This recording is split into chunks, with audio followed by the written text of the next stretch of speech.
எந்த தலைவனும் பொறுப்பெடுப்பதற்கு மறுத்த வரலாறு உங்களுக்கு தெரியும். இந்த நாட்டிலே உள்ள 2 கோடி மக்கள் மன்றாடினார்கள் இந்த பொறுப்பை எடுக்குமாறு. அந்த சந்தர்ப்பத்திலே இந்த நாட்டில் மட்டுமல்ல முழு உலகமும் சொன்னது, இதை பொறுப்பெடுக்காதே, பொறுப்பெடுத்தால் இதை இந்த சவாலை முறியடிக்க முடியாது என்ற காலகட்டத்திலே அன்று எதிர்கட்சி தலைவனையும் அனுரகுமார திசாநாயக்கையும் அழைத்த பொழுது அவர்கள் என்ன செய்தார்கள் தெரியுமா? 100 மீட்டர் ஓட்டத்தை ஓடி ஒலித்த வரலாறு உங்களுக்கு தெரியவில்லையா? அந்த காலகட்டத்திலே உலகம் ஏலாது இதை பொறுப்பெடுக்காதே அந்த சவாலை ஒரு தனி மனிதன் வந்து பொறுப்பெடுத்து இன்று 2 வருடத்துக்குள் தலையெழுத்தை மாற்றிய வரலாறு என்னுடைய உறவுகளே உங்களுக்கு தெரியவில்லையா? இன்று வருகின்றார்கள். எவ்வாறு வருகின்றார்கள்? தாருங்கள், நாங்கள் இந்த நாட்டை கட்டி எழுப்புவோம் என்று.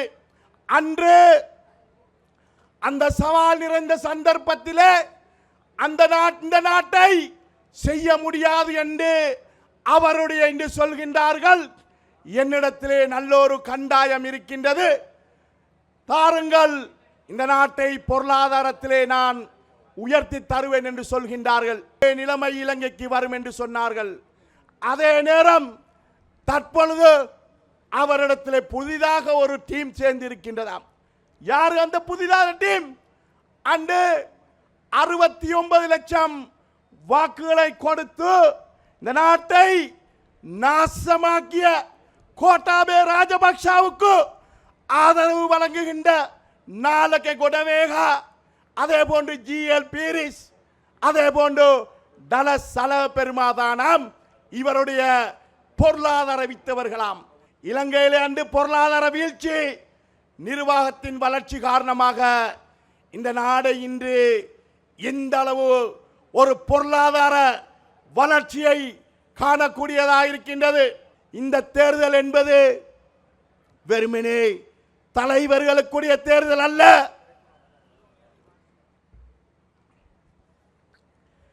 இந்த தேர்தல் என்பது நாங்கள் எங்களை பாதுகாக்கின்ற தேர்தல். ரணில் விக்ரமசிங்க இந்த தேர்தலில் தவறுவது என்பது எங்களுடைய நாட்டு மக்களுடைய எதிர்காலத்துக்கு அது பெரிய ஒரு சவால் அடி என்பதனை அனைவரும் தெரிந்து கொள்ள வேண்டும்.